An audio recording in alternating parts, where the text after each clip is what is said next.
Le stylo tremblait encore dans ma main quand Julien est sorti par la porte, avec l'acte de divorce plié dans la poche intérieure de sa veste. Il n'a même pas lu correctement.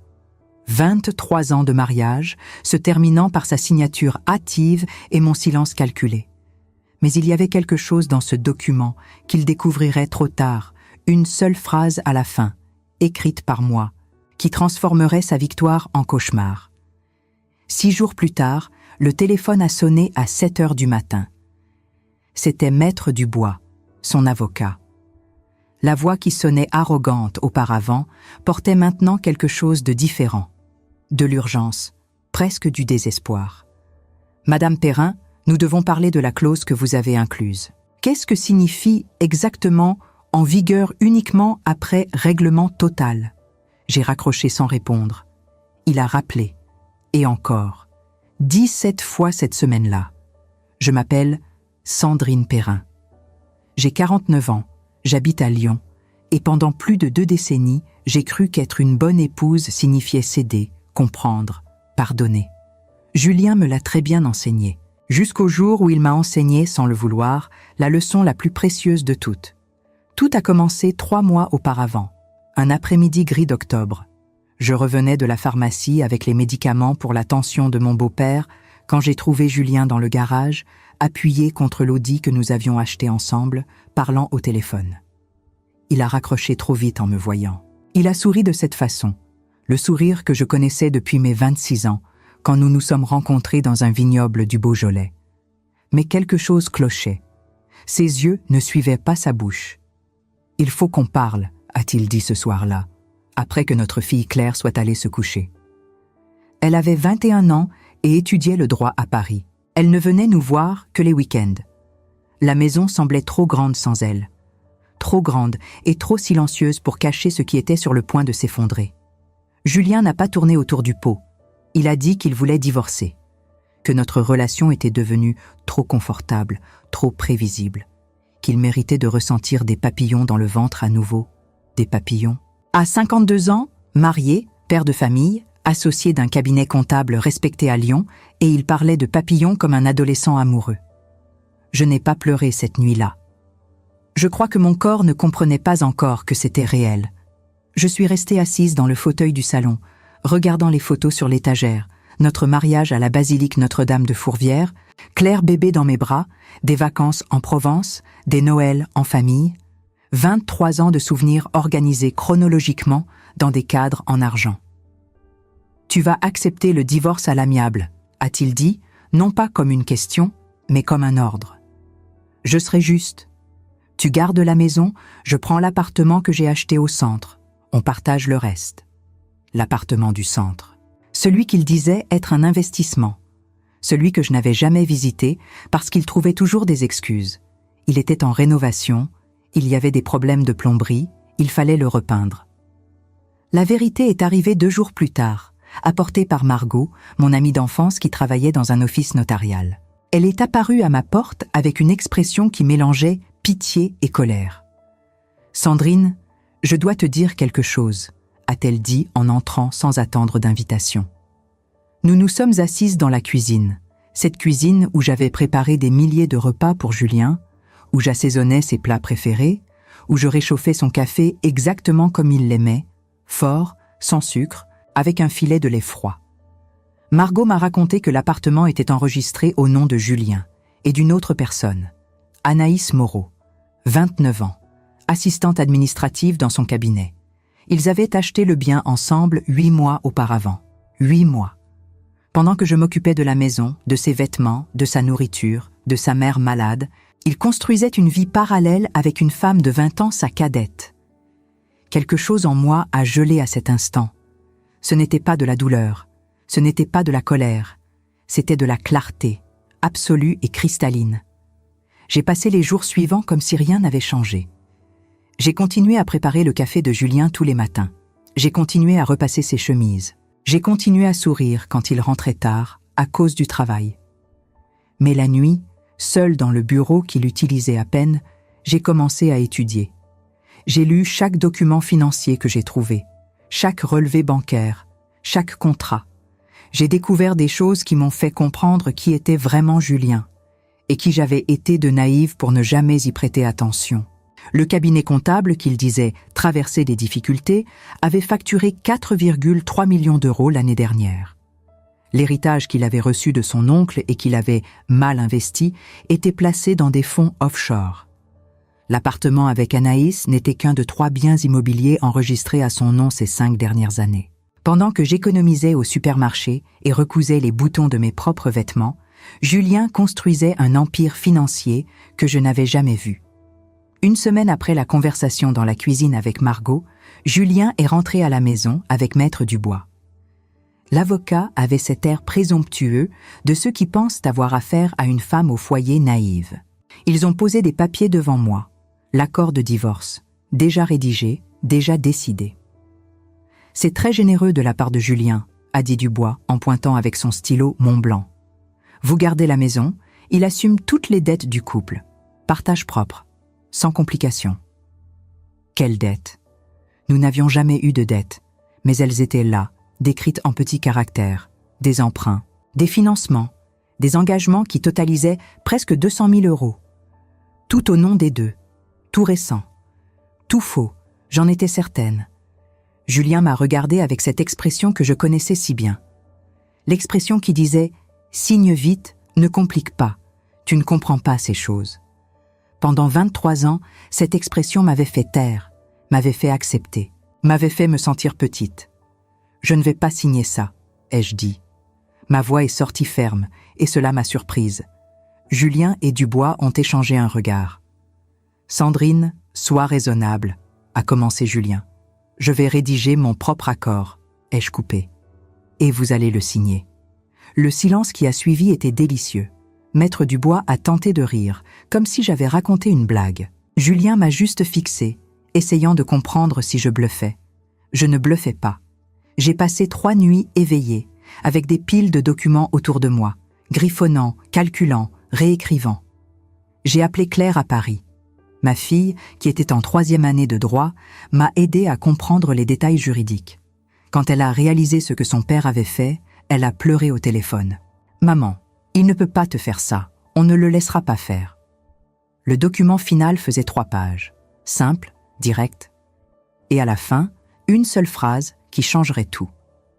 Le présent accord de divorce et partage des biens sera en vigueur uniquement après le règlement total, de la part du demandeur, de toutes les sommes ici détaillées, incluant compensation pour contributions non rémunérées au patrimoine conjugal. J'ai apporté le document à Julien un jeudi soir.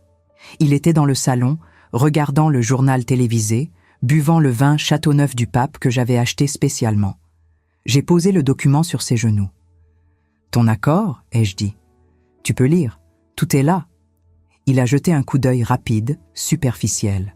Il a vu que j'acceptais le partage de la maison, que je ne demandais pas de pension, que je libérais les biens qu'il voulait tant protéger. Il a souri. Ce sourire de celui qui pense avoir gagné. « Je savais que tu serais raisonnable », a-t-il dit en prenant le stylo. J'ai signé en premier. Puis lui, Maître Dubois, qui l'avait appelé pour témoigner, a aussi signé. Tout très rapide. Tout très facile. Trop facile. Le lundi suivant, Julien avait déjà déménagé dans l'appartement avec Anaïs. Il n'a pris que les vêtements. Il a dit qu'il viendrait chercher le reste plus tard. Je suis restée seule dans la maison de 180 mètres carrés à Croix-Rousse, le quartier où nous vivions depuis la naissance de Claire. Et puis, 6 jours après la signature, le téléphone a commencé à sonner. D'abord, c'était Maître Dubois, puis un deuxième avocat, puis Julien lui-même, avec la voix bouleversée de quelqu'un qui a finalement compris. « Sandrine, qu'est-ce que tu as fait, bon sang? C'est quoi cette histoire de règlement? Règlement de quoi ?» J'ai raccroché. J'ai bloqué le numéro. Mais les avocats ont continué d'appeler. Ils ont envoyé des lettres, des emails, jusqu'à ce que, un après-midi, Maître Dubois apparaisse personnellement à la porte de ma maison. « Madame Perrin, nous devons résoudre ça », a-t-il dit, tendu. « Qu'est-ce que vous avez exactement inclus dans cet accord? Mon client est préoccupé. » J'ai offert du café. Nous nous sommes assis à la même table où Julien avait signé le divorce sans lire. Et alors j'ai expliqué, avec tout le calme du monde, ce que « règlement total pour contribution non rémunérée au patrimoine conjugal » signifiait. Pendant 23 ans, Je me suis occupée de la maison. J'ai élevé notre fille, j'ai cuisiné, j'ai nettoyé, j'ai géré le foyer pendant que Julien construisait sa carrière. Je n'ai jamais demandé de salaire, jamais demandé de reconnaissance. Selon la loi française, spécifiquement les articles sur le régime de communauté et la compensation pour travail domestique non rémunéré, j'avais droit à une compensation proportionnelle au patrimoine accumulé pendant le mariage. Et le montant de cette compensation ? 640 000 €. Jusqu'à ce que Julien paie cela, chaque centime, le divorce ne serait pas valide. Il resterait marié avec moi. Et tout ce qu'il essaierait de faire avec Anaïs, acheter des biens immobiliers, ouvrir des comptes joints, n'importe quoi, serait juridiquement invalide. Maître Dubois a pâli. C'est absurde. Aucun juge n'acceptera ce montant. C'est déjà accepté, ai-je répondu calmement en poussant un autre document sur la table. J'ai déposé l'homologation la semaine dernière. La juge Marchand a reconnu la légitimité. Tout est documenté. Chaque année de travail non rémunéré. Chaque contribution. Tout est ici. J'ai vu le moment exact où il a compris. Le moment où il a réalisé que Julien n'avait pas été intelligent. Il avait été arrogant. Et l'arrogance a un prix. Il n'a pas cet argent disponible, a murmuré Dubois. Je sais. Ai-je répondu en prenant une gorgée de mon café. Il va devoir vendre certaines choses. Peut-être l'appartement avec Anaïs, peut-être les placements offshore, peut-être tout. L'avocat est parti sans finir son café. Ce soir-là, seul dans la maison silencieuse, j'ai ouvert une bouteille de Côtes-du-Rhône. J'ai appelé Claire qui est venue passer le week-end. Je lui ai tout raconté. Ma fille m'a serré fort dans ses bras et a dit « Maman, j'ai toujours su que tu étais forte, mais je n'imaginais pas à quel point. Moi non plus, je ne l'imaginais pas. Mais maintenant, je sais. Et vous, qui m'écoutez en ce moment, vous qui avez peut-être vécu quelque chose de similaire, ou connaissez quelqu'un qui l'a vécu, laissez un commentaire pour me dire d'où vous regardez. Parfois, on a besoin de savoir qu'on n'est pas seul dans ce parcours. Et si cette histoire touche votre cœur, abonnez-vous à la chaîne. Il y a encore beaucoup plus à raconter. Mais avant que je vous raconte ce qui s'est passé, quand Julien a finalement frappé à ma porte, désespéré, essayant de tout inverser, vous devez comprendre une chose. Ce n'était pas de la vengeance, c'était de la justice. Et la différence entre les deux est là où réside toute la vérité de cette histoire. Les semaines qui suivirent la visite de Maître Dubois furent étrangement paisibles. Je me réveillais chaque matin dans cette maison que Julien avait si facilement abandonnée, et pour la première fois en 23 ans, je prenais mon café seul, sans me presser, sans calculer l'heure exacte où il faudrait qu'il soit prêt pour qu'il ne se plaigne pas. Claire venait me voir tous les week-ends maintenant. Ma fille avait changé depuis qu'elle savait la vérité sur son père. Elle était devenue plus protectrice, plus attentive. Un samedi matin, alors que nous marchions le long de la Saône, elle me prit la main comme elle le faisait petite et me dit quelque chose qui me bouleversa. « Maman, pendant toutes ces années, je croyais qu'un couple devait fonctionner comme vous. Papa qui décide, toi qui acceptes. Je pensais que c'était ça, l'amour. Maintenant, je sais que c'était juste de la soumission. » Je m'arrêtais net au milieu du pont Bonaparte. Les mots de ma fille résonnaient en moi comme une cloche qu'on ne peut plus faire taire. Avais-je vraiment enseigné ça à ma propre fille? Que l'amour ressemblait à l'effacement de soi? « Claire, » murmurai-je, la gorge serrée. « Je ne veux pas que tu penses que c'est de ta faute si je suis restée si longtemps. J'ai fait mes choix, mais maintenant, je fais de meilleurs choix. » Elle sourit, les larmes aux yeux, et nous continuâmes notre marche. Lyon était magnifique ce jour-là, avec ses couleurs d'automne qui embrasèrent les quais. Je réalisais que je n'avais pas vraiment regardé ma ville depuis des années. J'avais vécu en pilote automatique, les yeux fixés sur les besoins de Julien, sur ses horaires, ses préférences, son monde. Le téléphone continuait de sonner. Pas seulement Maître Dubois. Maintenant, c'était toute une équipe d'avocats. Ils essayaient différentes stratégies. D'abord la menace. « Madame Perrin, vous allez le regretter. Nous allons contester cet accord devant tous les tribunaux de France. » Puis la négociation. « Soyons raisonnables. Que diriez-vous de 300 000 ? C'est déjà très généreux. » Puis presque la supplication. « Madame, mon client est dans une situation délicate. Il a des engagements, des responsabilités. Je ne répondais jamais, ou plutôt, je répondais toujours la même chose. Le montant est non négociable, 640 000 €. Quand ce sera payé intégralement, le divorce sera effectif, pas avant. Ce qui me fascinait, c'était de voir comment Julien essayait de continuer sa vie comme si de rien n'était. Margot me tenait informée. Elle avait des contacts partout. Apparemment, Julien et Anaïs avaient essayé d'acheter une maison à Villeurbanne. Mais quand les notaires avaient vérifié son statut marital, tout s'était effondré. Il était toujours légalement marié, à moi. Et en France, on ne peut pas acquérir un bien immobilier important avec quelqu'un d'autre que son conjoint sans que ça pose problème. Anaïs, selon mes sources, commençait à perdre patience. Les borboletas de Julien devaient avoir du plomb dans les ailes maintenant. Un mardi soir, 6 semaines après la signature, quelqu'un sonna à ma porte. Il était presque 22 heures. Je regardais par l'œilleton. C'était Julien. Seul. Il avait l'air épuisé, les traits tirés, les épaules voûtées. Presque rien à voir avec l'homme confiant qui m'avait demandé le divorce en parlant de borboletas. J'ouvris. Nous nous regardâmes pendant un long moment sans rien dire. « Je peux entrer ?» demanda-t-il finalement. « C'est encore ta maison, répondis-je, m'écartant. Du moins jusqu'à ce que le divorce soit effectif. » Il entra lentement, regardant autour de lui comme s'il découvrait les lieux. Rien n'avait changé. J'avais gardé tous les meubles, toutes les photos. Mais quelque chose était différent quand même. L'atmosphère. Ou peut-être juste moi. Nous nous assîmes dans le salon. Je ne lui offris pas de café. Cette époque était révolue. « Sandrine, il faut qu'on parle, » commença-t-il. Sa voix était douce, presque suppliante. « Ce que tu as fait, c'est excessif, tu ne trouves pas ?» Excessif ? Je laissais le mot flotter entre nous. 23 ans de ma vie, 23 ans pendant lesquels j'ai renoncé à ma carrière d'infirmière pour m'occuper de ta maison, de ta fille, de tes parents. 23 ans à être celle qui s'adapte, qui cède, qui comprend. Et toi, pendant ce temps, tu bâtissais un empire financier que je n'ai jamais vu. Tu achetais des appartements avec ta maîtresse. Tu planifiais une nouvelle vie sans même me dire la vérité. Et tu oses me parler d'excès ? Il baissa les yeux. Je sais que je t'ai fait du mal. Je le reconnais. Mais là, tu me demandes l'impossible. 640 000 €? Tu sais très bien que je n'ai pas ça en liquidité. Alors vends, répondis-je calmement. Vends l'appartement avec Anaïs. Vends les autres biens que tu as cachés. Liquide tes investissements offshore. Tu as l'argent, Julien. Tu as juste peur de perdre ce que tu as accumulé sur mon dos. Il releva la tête brusquement. Sur ton dos, j'ai travaillé comme un fou pendant toutes ces années. J'ai fait vivre cette famille. Et moi, qu'est-ce que j'ai fait ?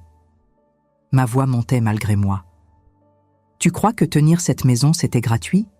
Tu crois qu'élever Claire toute seule pendant que tu faisais tes heures supplémentaires et tes soi-disant voyages d'affaires, ça n'avait pas de valeur ?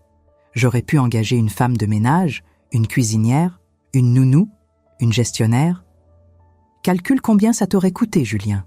Calcule le prix de tout ce que j'ai fait gratuitement parce que j'étais ta femme. Le silence retomba. Julien se passa la main sur le visage. Il avait vieilli, remarquai-je. Ou peut-être que c'était simplement la première fois que je le voyais vraiment, sans le filtre de l'amour ou de l'habitude. « Anaïs va me quitter si ça continue », dit-il doucement. « Elle dit qu'elle ne veut pas être avec un homme marié. Elle dit que je lui ai menti. »« Elle a raison, » répondis-je. « Tu lui as menti. Comme tu m'as menti. Je ne t'ai jamais menti, » protesta-t-il. « L'omission, c'est du mensonge, Julien. Chaque fois que tu rentrais de tes soi-disant réunions et que tu ne me disais pas que tu sortais d'un lit avec elle. Chaque fois que tu me faisais l'amour en pensant à elle. Chaque fois que tu signais des documents pour acheter des biens sans me le dire. Tout ça, c'était du mensonge. » Il se leva brusquement, marcha jusqu'à la fenêtre. De là, on pouvait voir les lumières de Lyon qui scintillaient dans la nuit. Combien de fois avions-nous admiré cette vue ensemble, sa main dans la mienne, en parlant de l'avenir. Si je paie, dit-il sans se retourner, il ne me restera presque rien. Je devrais recommencer à zéro. Bienvenue dans mon monde, répondis-je. C'est exactement ce que tu m'as demandé de faire quand tu as voulu le divorce. Recommencer à zéro, à 49 ans, sans carrière, sans économie propre, sans rien d'autre que cette maison. Il se retourna vers moi. Il y avait quelque chose dans ses yeux que je n'avais jamais vu auparavant. Du respect? De la peur? Je n'étais pas sûre. « Tu as changé, Sandrine. »« Non, » répondis-je en me levant à mon tour. « Je suis redevenue celle que j'étais avant de croire que t'aimer signifiait disparaître. » Il partit peu après. Je restai longtemps à la fenêtre, regardant les lumières de la ville. Mon téléphone vibra. Un message de Claire. « Comment ça s'est passé avec papa ?» Je souris. Ma fille avait toujours eu un sixième sens pour savoir quand j'avais besoin de soutien. « Bien, tapais-je. Très bien même. » Et c'était vrai. Pour la première fois depuis des mois, je me sentais en paix. Pas parce que j'avais gagné quelque chose, mais parce que j'avais enfin repris ce qu'on m'avait volé, ma dignité. Les jours passèrent. Maître Dubois appela pour proposer un échéancier de paiement. Mon client peut verser 100 000 € immédiatement, puis le reste sur 2 ans. Je refusais. Paiement intégral, c'est ça ou rien. Ce que Julien ne comprenait pas, ce qu'aucun d'eux ne comprenait, c'est que ce n'était plus une question d'argent. C'était une question de principe. Pendant 23 ans, j'avais cédé sur tout. Sur le choix de notre maison, sur le prénom de notre fille, sur où passer les vacances, sur quand avoir des relations intimes, sur tout. Cette fois, je ne céderai pas. Novembre arriva avec ses pluies froides. Je commençais à chercher du travail. Oh, pas parce que j'en avais besoin financièrement, pas encore, mais parce que je réalisais que j'avais besoin de me reconstruire, de retrouver une identité au-delà de la femme de Julien. Mon ancien diplôme d'infirmière était toujours valable, mais 23 ans sans pratique, c'était long. Je m'inscrivis à une formation de remise à niveau. Les autres étudiantes avaient presque toute l'âge de Claire. Elles me regardaient avec curiosité au début, se demandant probablement ce que je faisais là. Mais quand je leur racontais mon histoire, pas tous les détails, juste l'essentiel, quelque chose d'étrange se produisit. Elles commencèrent à me voir différemment, pas comme une femme vieillissante qui essayait de retrouver sa place, mais comme quelqu'un qui leur montrait qu'il n'était jamais trop tard pour recommencer. Une d'entre elles, Léa, me dit un jour, « Vous savez, ma mère est dans une situation similaire. Mon père la trompe depuis des années et elle reste parce qu'elle pense qu'elle ne peut pas survivre seule. Je vais lui parler de vous. » Et là, j'ai compris quelque chose. Mon histoire n'était pas unique. Il y avait des milliers, peut-être des millions de femmes qui vivaient ce que j'avais vécu, qui s'effaçaient petit à petit, qui pensaient que c'était ça, le prix de l'amour.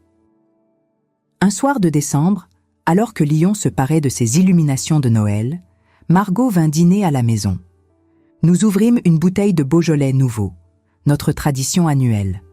Elle me regarda avec un sourire en coin. « Tu sais que toute la ville parle de toi ?» dit-elle. « Ah bon ?» L'histoire a fait le tour. La femme qui a piégé son mari avec une clause juridique. Tu es devenue une légende. Je ris. Une légende? J'ai juste utilisé la loi.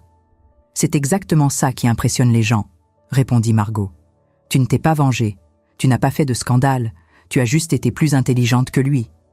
Plus intelligente. Le mot résonna en moi. Pendant des années, Julien m'avait fait croire que je ne comprenais rien aux affaires, à l'argent, au monde réel. Il avait cultivé mon ignorance comme on cultive une plante dont on veut contrôler la croissance. Mais il avait sous-estimé une chose. L'intelligence n'a rien à voir avec les diplômes ou la carrière. Elle a à voir avec la capacité d'apprendre, de s'adapter, de survivre. Et moi, j'avais survécu. 3 jours avant Noël, Maître Dubois m'appela personnellement. Madame Perrin, mon client est prêt à verser la totalité de la somme. 640 000 €. Il vendra ses actifs et vous paiera, mais il a une condition. J'attendis. Il veut que vous acceptiez de ne jamais parler publiquement de cette affaire. Aucune interview, aucun témoignage, aucune mention sur les réseaux sociaux. Il veut protéger sa réputation professionnelle. Je restai silencieuse un long moment. Julien voulait acheter mon silence en plus de sa liberté. « Dites à votre client que je vais réfléchir », répondis-je finalement. Mais je n'avais pas besoin de réfléchir. Je savais déjà ce que j'allais faire. Le réveillon de Noël cette année-là fut différent de tous ceux que j'avais connus. Claire vint passer les fêtes avec moi, et pour la première fois depuis sa naissance, nous ne fîmes pas semblant d'être une famille unie, Nous étions juste nous deux, mère et fille, dans cette grande maison qui résonnait de notre rire et de nos conversations. « Maman, tu vas accepter sa condition ?» me demanda Claire pendant que nous préparions la bûche de Noël, une recette que ma grand-mère m'avait transmise et que j'avais perfectionnée au fil des ans. Je pesai mes mots. Ton père veut acheter mon silence. Il pense que l'argent peut tout effacer. Mais ce n'est pas une question d'argent, Claire. Ça ne l'a jamais été. Ma fille me regarda avec ses yeux noisettes qui lui venèrent de moi, pas de Julien. Alors qu'est-ce que tu vas faire ? Je vais accepter l'argent, répondis-je, en étalant la crème au beurre avec soin. Parce que c'est ce qui me revient de droit. Mais je ne signerai aucune clause de confidentialité. Si quelqu'un me demande mon histoire, je la raconterai. Pas pour me venger, mais parce que d'autres femmes ont besoin de savoir qu'elles peuvent se défendre. Claire sourit et continua de m'aider en silence. Plus tard dans la soirée, alors que nous regardions la neige tomber doucement sur Lyon depuis la fenêtre du salon, elle me dit quelque chose qui me toucha profondément. Papa m'a téléphoné hier. Il voulait savoir si je prenais son parti ou le tien. Mon cœur se serra. Et qu'est-ce que tu as répondu ? Que je ne prenais aucun parti, que je prenais le parti de la vérité. Il m'a demandé ce que ça voulait dire. Je lui ai dit que ça voulait dire que j'aimais mes deux parents, mais que j'étais fière de ma mère. Les larmes me montèrent aux yeux. Je serrai ma fille dans mes bras, cette jeune femme magnifique et forte que j'avais élevée, et je réalisais que malgré tout, malgré mes erreurs et mes silences, j'avais réussi quelque chose d'essentiel, lui apprendre la dignité. Le 2 janvier, Maître Dubois m'appela pour m'informer que Julien avait finalisé la vente de plusieurs biens et que l'argent serait transféré sur mon compte avant la fin du mois. « Et concernant la clause de confidentialité ?» demanda-t-il. « Je ne la signerai pas, » répondis-je fermement. « Dites à M. Perrin qu'il peut garder son argent si c'est un problème, mais je ne me tairai pas. » Il y eut un long silence à l'autre bout du fil. Puis, il va accepter. Il n'a pas le choix de toute façon.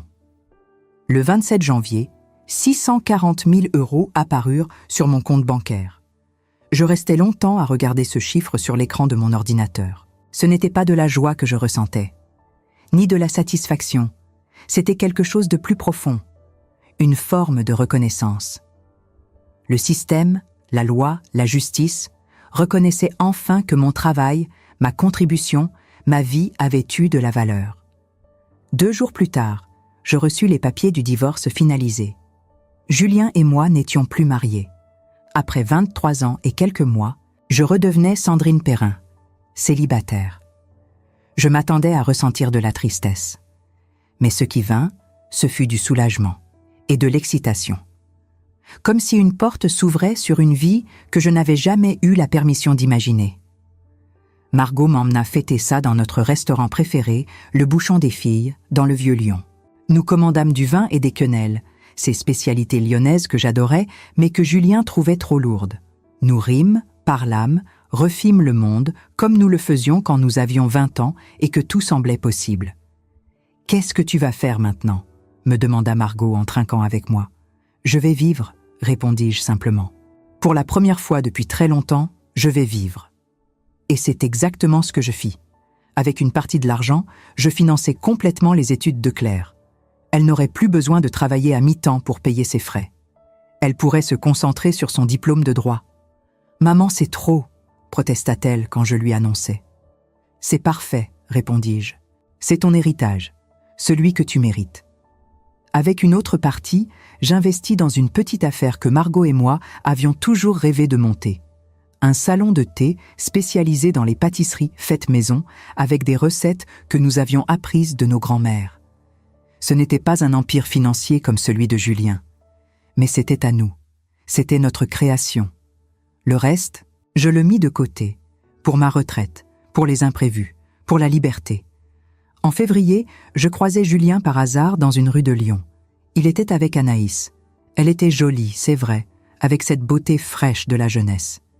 Mais elle avait quelque chose dans le regard, une dureté peut-être, que je n'avais pas remarquée sur les photos que j'avais vues. Julien me vit et s'arrêta. Anaïs le regarda, surprise. Il y eut un moment de flottement, puis il s'approcha de moi. « Sandrine, comment vas-tu ?»« Très bien, » répondis-je honnêtement. « Et toi ? » « Ça va. » Il jeta un coup d'œil à Anaïs qui attendait à quelques mètres, visiblement agacée. Je voulais te dire merci. Pour Claire, pour avoir payé ses études. C'est généreux. Je souris doucement. Ce n'est pas de la générosité, Julien. C'est de la justice. Cet argent, c'est le mien. Et je l'utilise comme je veux. Il hocha la tête, mal à l'aise, puis plus bas. Tu sais, tu avais raison. Sur beaucoup de choses. Je m'en rends compte maintenant. Tant mieux pour toi, répondis-je sans amertume. J'espère que tu en feras quelque chose. Je le laissai là et continuai mon chemin. Je ne me retournai pas. Ce soir-là, je reçus un appel inattendu. C'était une journaliste d'un magazine féminin lyonnais. « Madame Perrin, votre histoire circule beaucoup. J'aimerais vous interviewer. Beaucoup de femmes aimeraient savoir comment vous avez fait. » J'hésitais. Puis je pensais à toutes ces femmes que j'avais rencontrées pendant ma formation, à leurs histoires, à leurs peurs. Je pensais à la mère de Léa qui restait avec un mari infidèle parce qu'elle pensait qu'elle n'avait pas le choix. « D'accord, dis-je, mais à une condition. Je veux que l'article soit accompagné d'informations juridiques pratiques. Je veux que les femmes sachent quels sont leurs droits. Vraiment. » L'interview fut publiée en mars. Le magazine reçut plus de 2000 lettres et emails de femmes qui partagèrent leurs propres histoires. Certaines demandèrent des conseils. D'autres voulaient juste dire merci. Quelques-unes racontaient comment elles avaient trouvé le courage de quitter leur situation grâce à mon témoignage. Je répondis à chacune d'entre elles, personnellement. Cela me prit des semaines, mais c'était important, parce que je savais ce que c'était que de se sentir seule, piégée, invisible. Un jour d'avril, alors que le printemps faisait renaître Lyon dans toute sa splendeur, je reçus une lettre particulière. Elle venait d'Anaïs. « Madame Perrin », écrivait-elle d'une écriture appliquée. « Je sais que je suis la dernière personne dont vous voudriez avoir des nouvelles, mais je devais vous écrire. Julien et moi nous sommes séparés. Il est devenu différent après le divorce, amer, contrôlant. J'ai réalisé que vous aviez raison de partir. J'aurais aimé avoir votre force. Merci de m'avoir montré qu'il était possible de dire non. » Je relus la lettre plusieurs fois. Une partie de moi voulait éprouver de la satisfaction, mais ce que je ressentais était plus proche de la compassion. Anaïs était jeune. Elle apprendrait. Comme moi, j'avais appris. Je ne lui répondis pas. Certaines leçons doivent être apprises seules. En mai, notre salon de thé ouvrit ses portes. Les délices de Margot et Sandrine devinrent rapidement un lieu prisé du quartier. Pas seulement pour les pâtisseries, bien que mes tartes aux pralines roses fussent très demandées, mais aussi pour l'atmosphère. Les femmes venaient, parlaient, partageaient. C'était devenu un lieu de solidarité sans que nous l'ayons vraiment voulu. Claire termina son année universitaire avec mention. Elle m'appela, folle de joie. « Maman, j'ai eu mon diplôme. Et tu sais quoi? Je veux me spécialiser en droit de la famille. Je veux aider les femmes comme toi. » Mon cœur déborda de fierté. Non pas parce qu'elle voulait devenir avocate, bien que j'en fusse heureuse, mais parce qu'elle voulait utiliser ses talents pour aider les autres. C'était ça, le vrai héritage que je lui avais transmis. Un soir de juin, alors que je fermais le salon, une femme d'une 60aine d'années entra précipitamment juste avant que je ne verrouille la porte.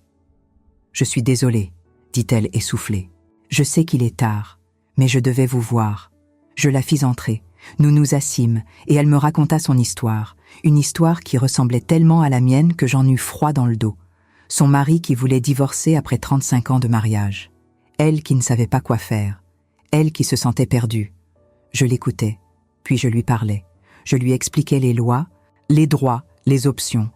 Je lui donnais les coordonnées de bons avocats. Mais surtout, je lui dis la chose la plus importante. Vous n'êtes pas seul, et vous valez beaucoup plus que ce qu'il vous a fait croire. Elle partit 1 heure plus tard, les yeux rouges, mais le dos un peu plus droit. Cette nuit-là, en rentrant chez moi, je réalisais quelque chose. Mon histoire avec Julien n'était pas finie à cause de la vengeance ou de l'argent. Elle était finie parce que j'avais enfin compris que ma valeur ne dépendait pas de lui, ni de personne d'autre. Elle dépendait de moi. L'été arriva avec sa chaleur étouffante sur Lyon. Les touristes envahissaient le vieux Lyon, les terrasses débordèrent de vie, et pour la première fois depuis des décennies, je me sentais faire partie de cette vie plutôt que de simplement la regarder passer. Le salon de thé marchait au-delà de nos espérances. Margot et moi avions même dû embaucher 2 employés pour nous aider. L'une d'elles, Sophie, était une jeune femme de 25 ans qui sortait tout juste d'un divorce difficile. Nous ne lui avions pas demandé son histoire. Elle nous l'avait racontée d'elle-même, un jour où il n'y avait pas de clients et où la pluie tambourinait contre les vitres. « Vous savez ce qui m'a donné le courage de partir ?» nous dit-elle en essuyant une larme. « L'article sur vous dans le magazine. Ma mère me l'a montré. Elle m'a dit « Regarde, même après 23 ans, on peut recommencer. » Alors j'ai osé. Ces mots me touchèrent plus que je ne saurais l'exprimer. Mon histoire, que j'avais d'abord vécue dans la solitude et parfois la honte, devenait quelque chose de plus grand. Elle devenait un phare pour d'autres. Mais tout n'était pas rose.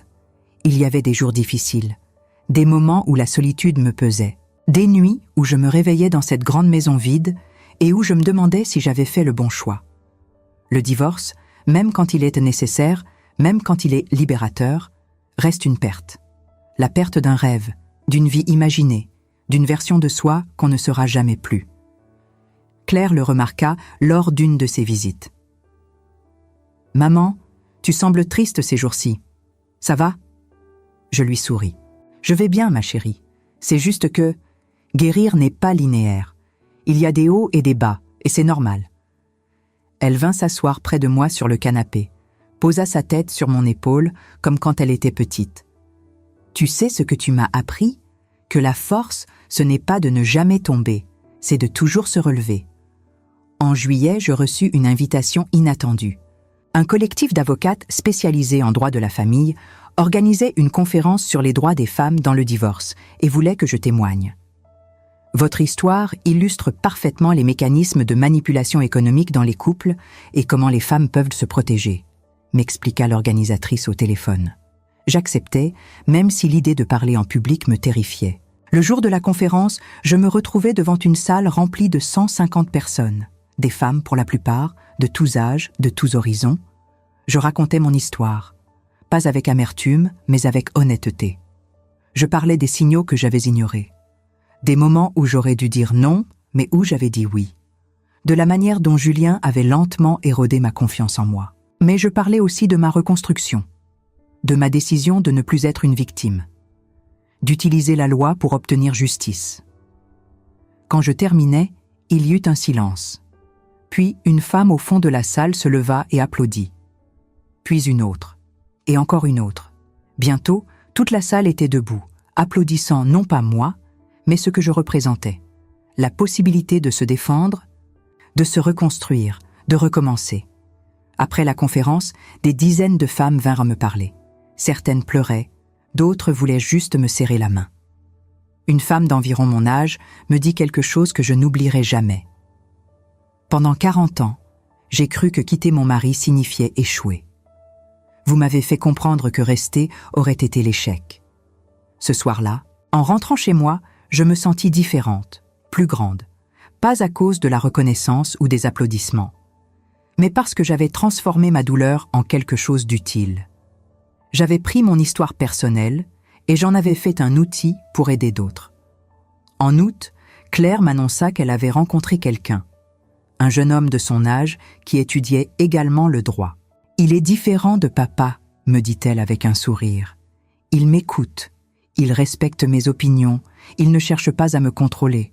C'est la base, lui répondis-je. Ce n'est pas exceptionnel, ma chérie, c'est le minimum qu'on devrait attendre. » Elle me regarda avec intensité. « Tu crois que tu vas rencontrer quelqu'un, toi aussi ?» La question me surprit.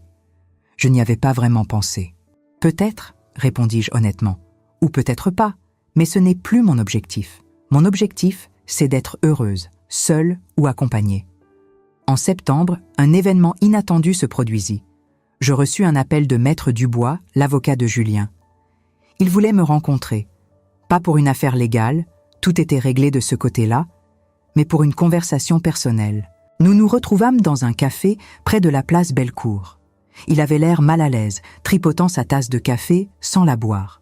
« Madame Perrin, je voulais m'excuser, » commença-t-il. « Pendant toute cette affaire, j'ai pensé que vous étiez. Eh bien, que vous étiez une femme amère qui voulait se venger. Mais j'ai compris depuis que je me trompais. Vous vouliez juste la justice. » Je le regardais surprise. Qu'est-ce qui vous a fait changer d'avis ?» Il soupira. « Ma propre fille. Elle a 30 ans. Elle vient de divorcer d'un homme qui la manipulait depuis des années. Et quand elle est venue me demander conseil, j'ai réalisé que je lui aurais donné exactement les mêmes conseils que ceux que vous avez suivis. Et j'ai eu honte de la manière dont je vous ai traité. Et nous parlâmes longtemps ce jour-là. Il me raconta comment l'affaire avait changé sa pratique professionnelle, comment il prêtait maintenant plus d'attention aux dynamiques de pouvoir dans les couples, comment il encourageait ses clientes à ne pas accepter n'importe quel accord juste pour en finir rapidement. « Vous avez eu un impact, me dit-il avant de partir. Plus que vous ne le pensez. » L'automne revint avec ses couleurs chaudes et ses journées qui raccourcissaient. Cela faisait presque 1 an maintenant depuis le divorce. 1 an depuis que j'avais signé ce document avec ma clause secrète. 1 an depuis que ma vie avait basculé. Un jour d'octobre, alors que je travaillais au salon de thé, une jeune femme entra.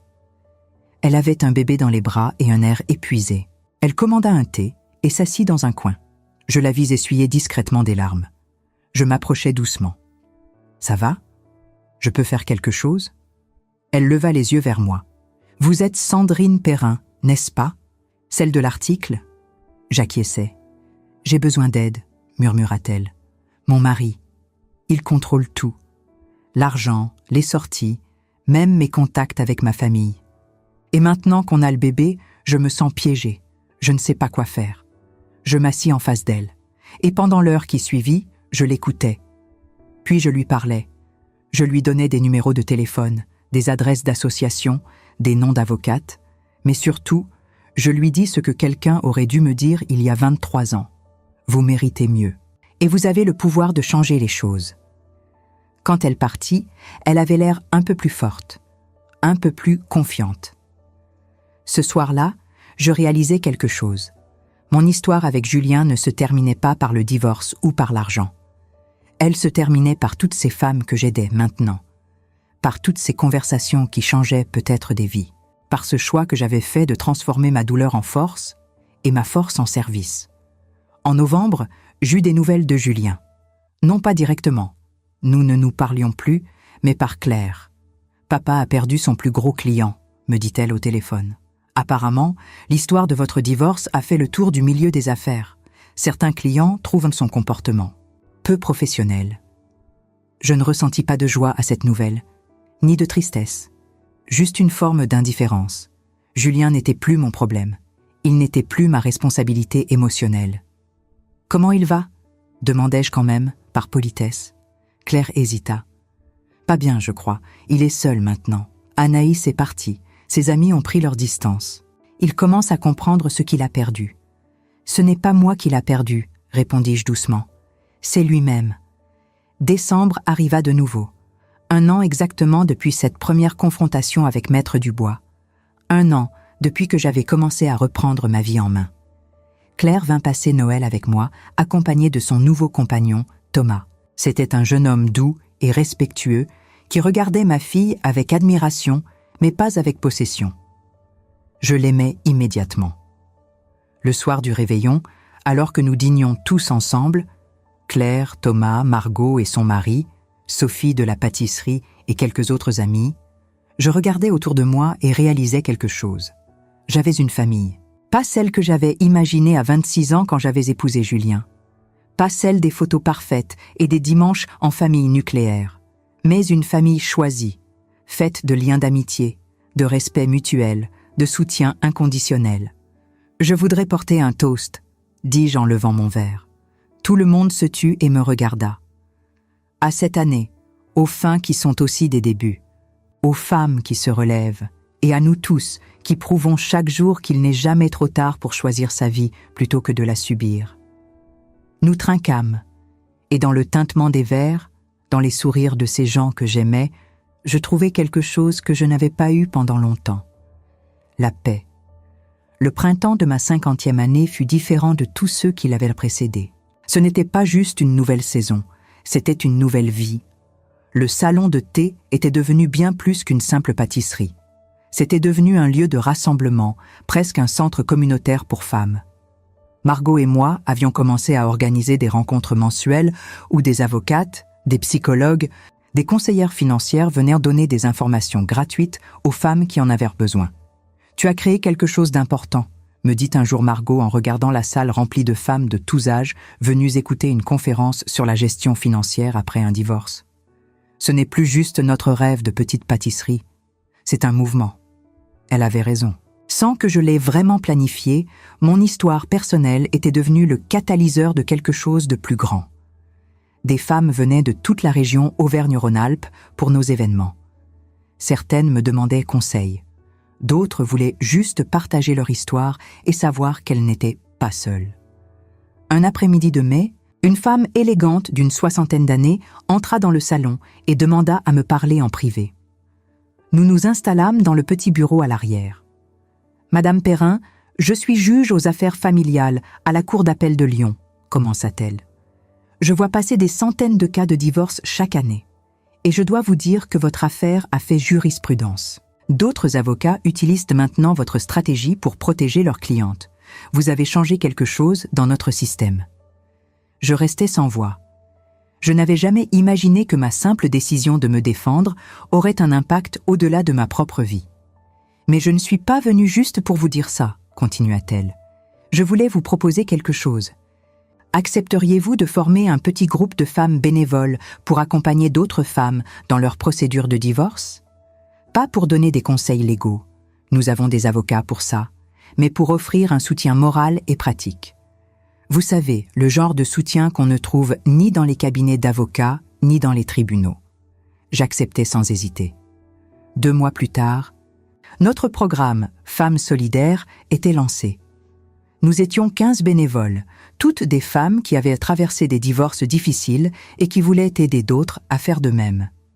Nous accompagnions les femmes au rendez-vous avec les avocats, nous les aidions à rassembler leurs documents, nous leur expliquions leurs droits dans un langage simple. Mais surtout, nous les écoutions. Nous leur disions qu'elles n'étaient pas folles, pas excessives, pas méchantes, qu'avoir des limites était sain, que se défendre n'était pas de l'égoïsme. Claire termina ses études de droit cette année-là et décrocha un stage dans un cabinet spécialisé en droit de la famille. Elle m'appelait souvent pour me raconter ses cas, me demander conseil. « Maman, j'ai une cliente qui me rappelle tellement toi il y a 2 ans.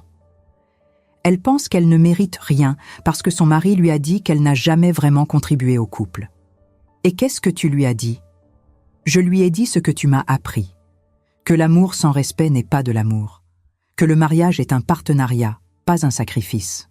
Et que si quelqu'un te fait sentir que tu vaux moins, c'est lui qui a un problème, pas toi. » Mon cœur se gonfla de fierté. Ma fille avait appris la leçon que j'avais mis 23 ans à comprendre. Un jour de septembre, je reçus une lettre. L'enveloppe était élégante, l'écriture soignée. Je l'ouvris avec curiosité. C'était de Julien. « Chère Sandrine », commençait-il, « pas ma chère, ou simplement Sandrine. Chère, comme on écrit à quelqu'un qu'on respecte, mais qu'on ne connaît plus vraiment. Je t'écris après avoir longuement réfléchi. Je sais que nous ne nous sommes plus parlé depuis des mois et que tu n'as aucune raison de lire cette lettre, encore moins d'y répondre. Mais j'ai besoin de te dire certaines choses. J'ai passé cette année à regarder ma vie s'effondrer. J'ai perdu des clients, des amis, ma réputation. Anaïs est partie. Elle a rencontré quelqu'un d'autre, quelqu'un de plus jeune, et je comprends maintenant l'ironie de la situation. Mais plus que tout ça, j'ai perdu le respect de Claire. Ma propre fille me regarde comme si j'étais un étranger. Et je le suis devenu, je suppose. Au début, j'étais en colère contre toi.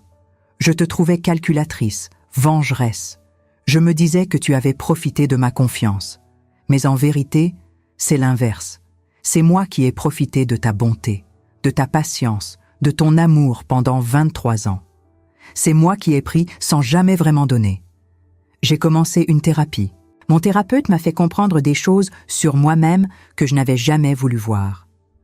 Mon besoin de contrôle, ma peur de la vulnérabilité, ma tendance à valoriser les gens en fonction de ce qu'ils pouvaient m'apporter plutôt que pour ce qu'ils étaient. Je ne t'écris pas pour demander ton pardon. Je ne le mérite pas et je ne m'attends pas à l'obtenir. Je t'écris juste pour te dire merci. Merci de m'avoir montré qui j'étais vraiment. Merci de ne pas avoir accepté d'être traité comme moins que ce que tu vaux. Merci d'avoir été assez forte pour nous deux quand j'étais trop lâche pour l'être. J'espère que tu es heureuse. Tu le mérites plus que personne. Julien. Je relus la lettre plusieurs fois. Il n'y avait pas d'excuse directe, pas de demande de réconciliation. Juste une reconnaissance.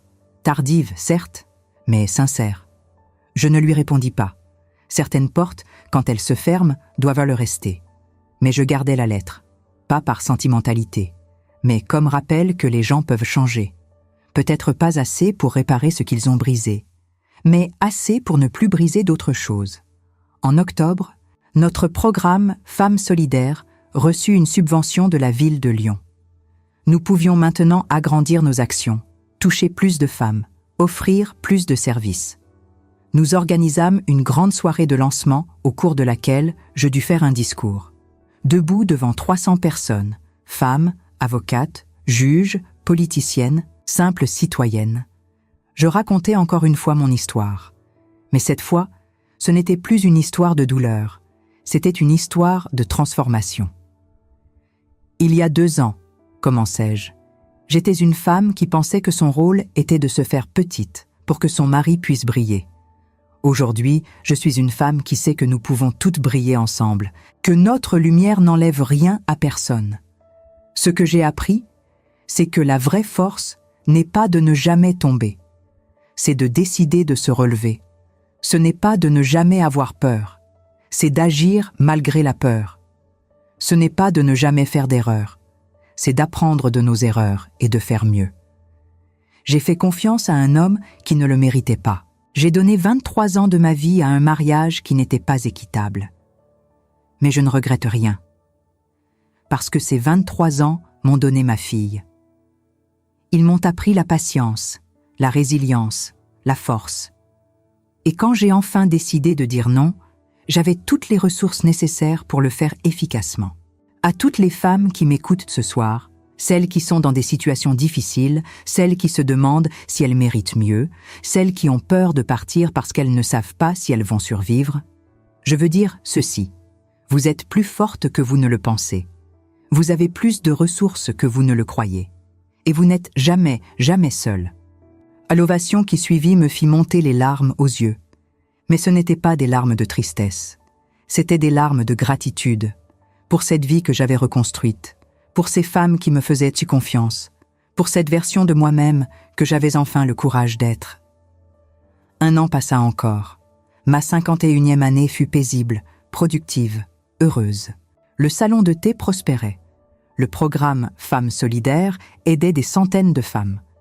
Claire se fiança avec Thomas et m'annonça qu'il voulait que je co-organise leur mariage avec la mère de Thomas. Pas pour me remplacer par elle, mais pour créer une nouvelle famille élargie. « Maman », me dit-elle un jour où nous discutions des préparatifs, « tu m'as montré que l'amour ne devrait jamais demander qu'on devienne plus petite. Thomas m'a choisie parce que je suis forte, indépendante, ambitieuse, pas malgré ses qualités, grâce à elle, et c'est toi qui m'as appris que je méritais ça. » J'avais 52 ans quand je rencontrais Philippe, non pas parce que je le cherchais, mais parce que la vie, quand on lui fait de la place, a une façon étrange de nous surprendre. Il était architecte, veuf depuis 5 ans, père de 2 fils adultes. Il vint au salon de thé un après-midi pluvieux et commanda une tarte au citron, ma spécialité. Nous parlâmes, puis nous parlâmes encore, et encore. Ce qui me plut chez lui, ce ne fut pas qu'il me complimentait ou me poursuivait. C'était qu'il me respectait, qu'il écoutait vraiment quand je parlais, qu'il ne cherchait pas à me changer ou à me diriger, qu'il aimait la femme que j'étais devenue, pas celle que j'aurais pu être pour lui faciliter la vie.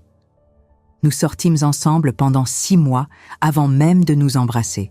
Je voulais être sûre de lui, de moi, de nous. Quand je le présentai à Claire, elle me prit à part et me dit « Maman, il te regarde comme Thomas me regarde, avec admiration, pas avec possession. » C'était tout ce que j'avais besoin d'entendre. Aujourd'hui, 3 ans après ce jour où j'ai signé mon propre accord de divorce avec une clause qui a tout changé, je me tiens sur le balcon de ma maison à Lyon et je regarde le soleil se coucher sur la ville. Philippe est dans la cuisine en train de préparer le dîner. Il insiste toujours pour cuisiner quand il vient. Claire et Thomas viennent dîner aussi, avec leur nouveau bébé, mon premier petit-fils. Margot et son mari passeront plus tard pour le dessert. Ma vie n'est pas parfaite, mais elle est mienne, vraiment mienne. Pour la première fois depuis que j'ai 26 ans, je ne vis pas la vie que quelqu'un d'autre a choisie pour moi. Je vis la vie que j'ai construite, brique par brique, décision par décision, non par non.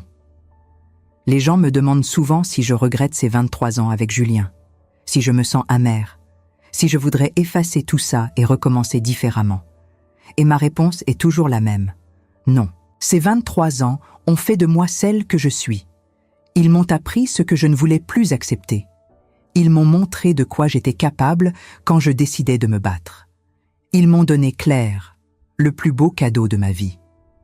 Je ne regrette pas le passé, mais je refuse de le répéter. Quand Julien m'a demandé le divorce, il pensait qu'il prenait le contrôle. Il pensait qu'il dictait les termes. Il pensait qu'il gagnait. Mais ce qu'il n'a pas compris, c'est que parfois, perdre ce qu'on croyait vouloir est la meilleure chose qui puisse nous arriver. Parce que ça nous force à devenir qui nous sommes vraiment censés être. Son grande erreur ne fut pas de demander le divorce. Ce fut de sous-estimer qui j'étais capable de devenir. Et mon plus grand succès ne fut pas de gagner cet argent ou de le piéger avec ma clause. Ce fut de découvrir que je valais bien plus que ce que quiconque, y compris moi-même, avait jamais imaginé. Le téléphone de Maître Dubois a fini par arrêter de sonner. Julien a payé. Le divorce est devenu effectif. Et la vie a continué. Mais l'histoire, elle, ne s'est jamais vraiment terminée.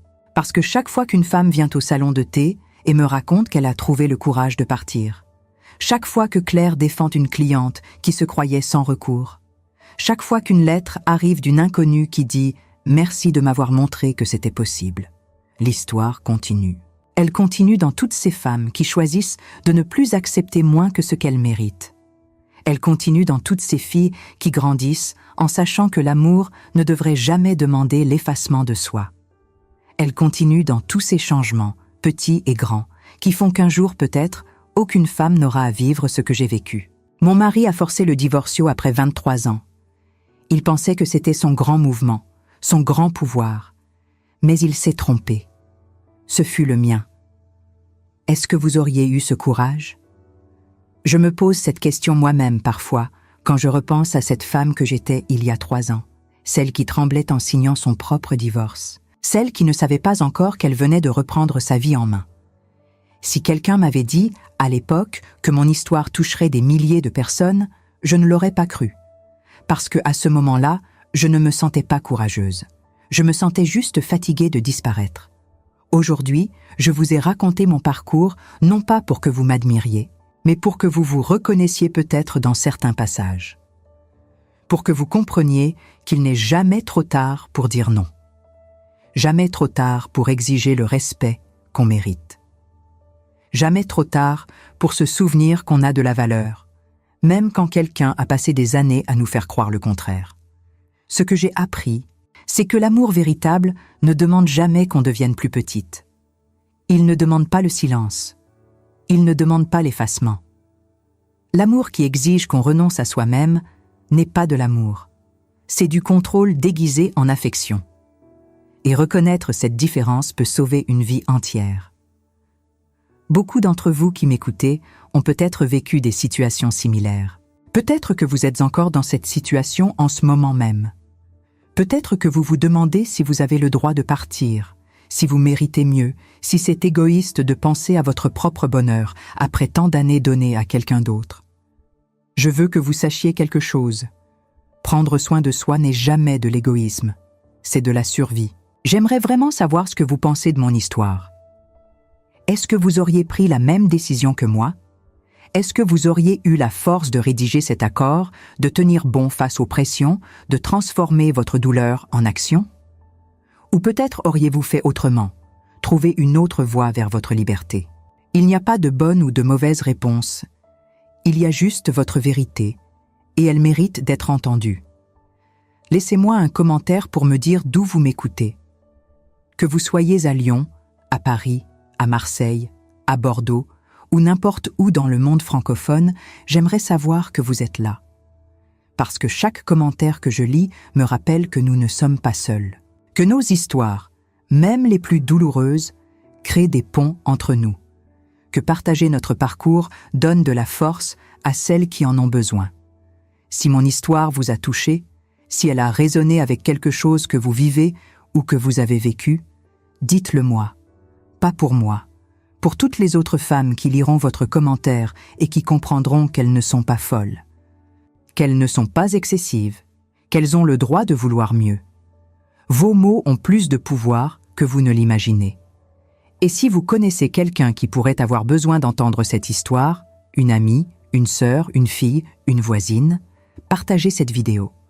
Parfois, ce dont nous avons le plus besoin, c'est de voir qu'une autre femme a survécu, s'est relevée, a reconstruit. C'est cette preuve vivante que c'est possible qui nous donne le courage de faire le premier pas. Abonnez-vous à cette chaîne si vous voulez continuer à recevoir ces histoires de femmes qui ont choisi de ne plus accepter l'inacceptable. Des histoires de dignité retrouvée, de force découverte, de vie reconstruite. Parce que nous avons toutes quelque chose à apprendre les unes des autres, et nos expériences, quand nous les partageons, deviennent des outils de transformation. La vie m'a appris qu'il n'y a pas d'âge pour recommencer. Pas d'âge pour dire « ça suffit ». Pas d'âge pour choisir sa propre joie plutôt que le confort des autres. J'avais 49 ans quand j'ai décidé de reprendre ma vie en main. Certaines le font à 30 ans, d'autres à 70. L'important n'est pas quand, c'est que nous le fassions. Chaque jour, je reçois des messages de femmes qui me disent « Merci de m'avoir montré que c'était possible ». Mais la vérité, c'est que ce n'est pas moi qui leur ai donné cette force. Elle était déjà en elles. Tout ce que j'ai fait, c'est leur montrer qu'elles avaient le droit de l'utiliser. Et c'est exactement ce que j'espère faire pour vous aujourd'hui. Alors voilà ma question pour vous, celle que je vous laisse en terminant. Qu'est-ce qui vous empêche de vivre la vie que vous méritez vraiment? Est-ce la peur, la culpabilité, l'habitude, ou simplement l'idée qu'il est trop tard pour changer? Quelle que soit votre réponse, sachez qu'elle n'est pas une condamnation. C'est juste le point de départ de votre propre transformation. Je vous attends dans les commentaires. Je lirai chacun d'entre eux personnellement, parce que vos histoires comptent autant que la mienne, parce que ensemble, nous créons quelque chose de plus grand qu'une simple vidéo. Nous créons une communauté de femmes qui refusent de disparaître. Prenez soin de vous. Vous le méritez bien plus que vous ne le pensez. Et n'oubliez jamais, votre valeur n'a jamais dépendu de ce que quelqu'un d'autre pensait de vous. Elle dépend de ce que vous pensez de vous-même. Et il n'est jamais, jamais trop tard pour découvrir que vous valez beaucoup plus que ce qu'on vous a fait croire. À très bientôt. Je vous embrasse fort.